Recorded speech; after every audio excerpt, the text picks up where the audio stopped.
Hello everybody, it's the Gaming Dad here, and this video is going to be a little bit different, as you noticed by the title. In this video I'm actually going to be starting, hopefully, a new series, as I kind of want to get into doing Twitch, and Twitch streaming, doing random games is going to be a small following. But the moral of the story is, I'm going to be doing games that I personally want to do that are maybe not being games with gold or I own, because I've got a backlog and I really want to get them done. And in this video we'll kind of be going over, achievements, the kind of game itself, and would I recommend.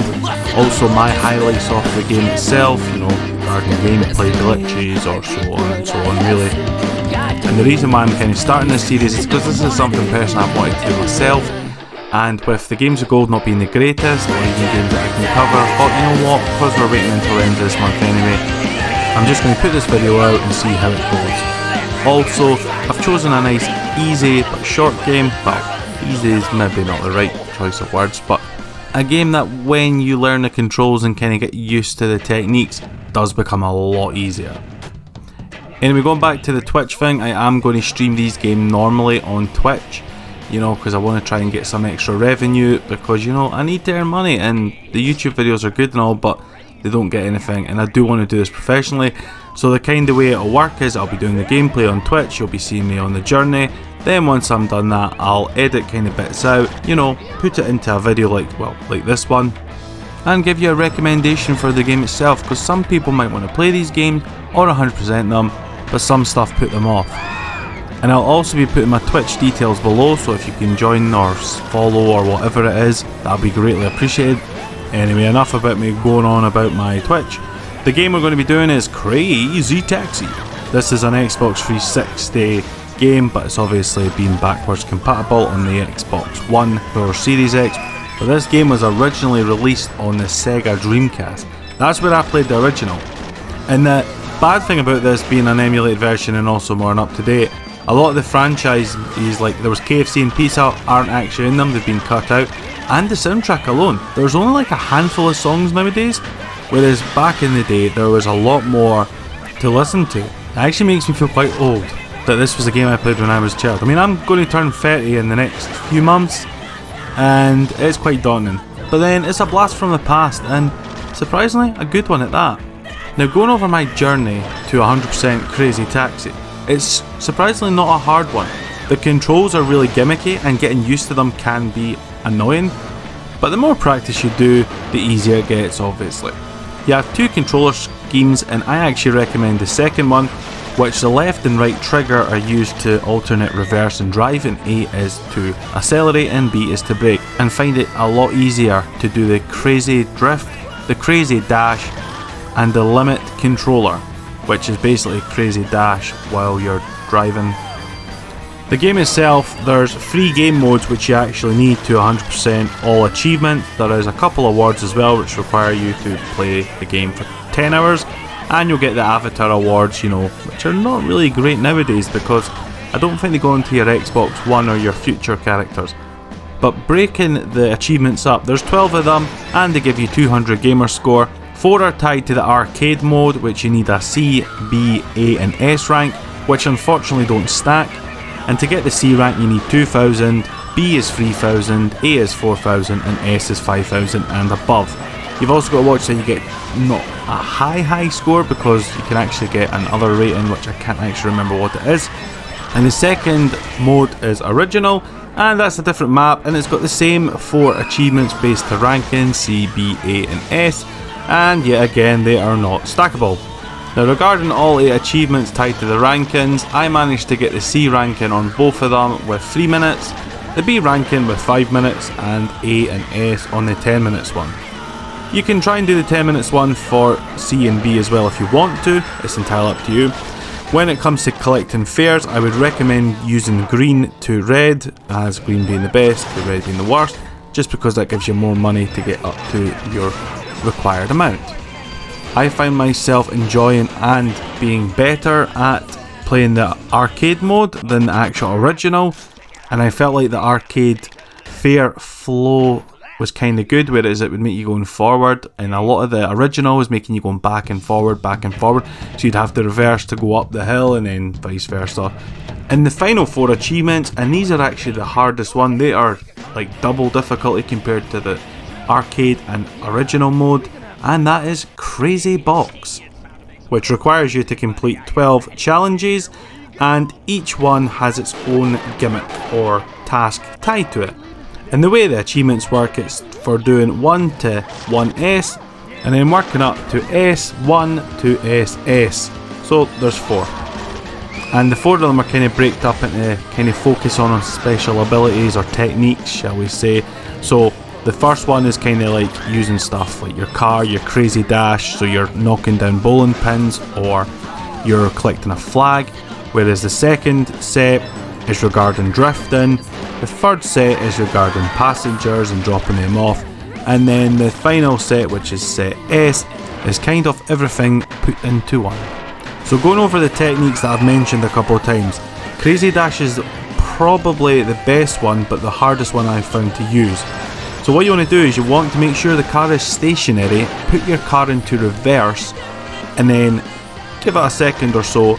Then you want to push the drive button, and then straight after that, like a 0.5 second, you want to press the accelerate button, and you'll get a big boost, and it's great to do it on the start of a race or a challenge. Now the next technique is limiter cut. The best way to do this is while you're driving, because you need to be driving, let go of the accelerate so the car goes obviously automatic.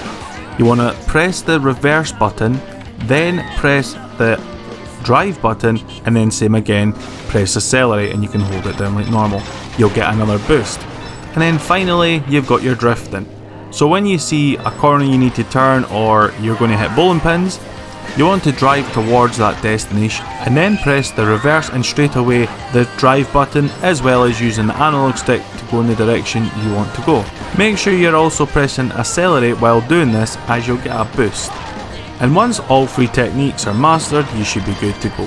Regarding the Crazy Box, I'll tell you a couple of them which I found very difficult, and practice makes perfect. I found 1S to be very difficult regarding the bowling pins, as sometimes I would miss one, or maybe just altogether end up not pressing the drive button and going back into reverse, slowing the process. When you get near the end, you've got to go in a straight line to get the final set of 10 pins. That is the best time to use that limiter cut move, but just watch you don't go into reverse and forget to press drive when you go back. The timing is very, very precise. You've not got a lot of room for error. Then for the second set, I'm going to have to say 2S, and this was actually the hardest one I had of all, which requires you to reach your destination while drifting round corners, which you actually can fall off, ruining your chances, and they get tighter corners, and the time limit is not very generous at all. Regarding the third set, I found the first one actually a lot harder than the rest of them, as this one, the time limit wasn't that great and you had to deliver 5 people. You definitely had to make use of the Crazy Dash and the limiter cut, and also you've got to brake very harshly when you're near the customers and make sure you're as close to them as possible. And regarding the final set, which is the level S, these were surprisingly really easy, apart from the final one, which is SS, which you have to do a whole circuit of the arcade mode. Practice makes perfect. Continue to use your limiter cut, and a recommendation when it comes to actually choosing character, choose Gus, as his vehicle is more beefy, so when it comes to hitting some vehicles you can actually get away with it, but you need to continuously use limiter cut. There will say in the bottom corner, checkpoint reached. It'll be green, yellow or red. If you see a yellow one, you really want to try and get a bit better so you can make use of that limiter cut. However, when you see red, I would recommend restarting it, because the chances of you doing it are very slim. However, keep trying. Practice makes perfect, and you'll find out the best ways to go. Also, when you're on the bypass or the motorway or whatever, if you actually stick to the right side of the barrier, your car will kind of grind along it. That is the best way to just focus on limiter cut, and you can shoot past all these big vehicles, and that is where I get my most time back. Once you have done all 12 challenges, you have earned yourself 200 gamer score, and you've actually earned a 100% reward, which is a bike, which I've never used, and since I finished the game I don't really need to use, but there's some sort of reward. Anyway, overall this game is surprisingly really enjoyable.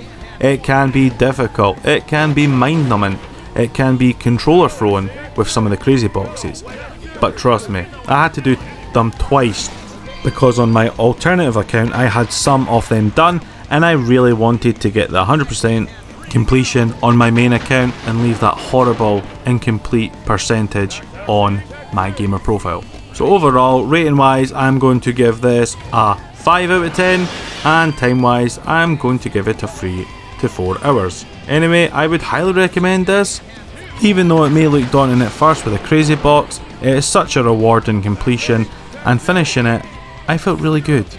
And that's this video completed. So this will be the first one in the series. Please comment below and tell me how you think it went. Also, remember to have a look at my Twitch and follow it if you want, and follow me on my journey to completing my backlog. I don't know what game I'm going to do next, but you'll find out when I'm streaming. And a little side note, I've managed to buy a green screen, a camera, so there's going to be a face reveal. Dun dun dun! Warning though, your mobile device or your laptop or whatever may break. Nah, I'm only joking. Or am I? Anyway, thank you so much for watching. Please like this video, subscribe to my channel, and hit the bell notification to keep yourself updated. And if you could join my Facebook and Patreon, that'd be greatly appreciated also. Last but not least, see ya!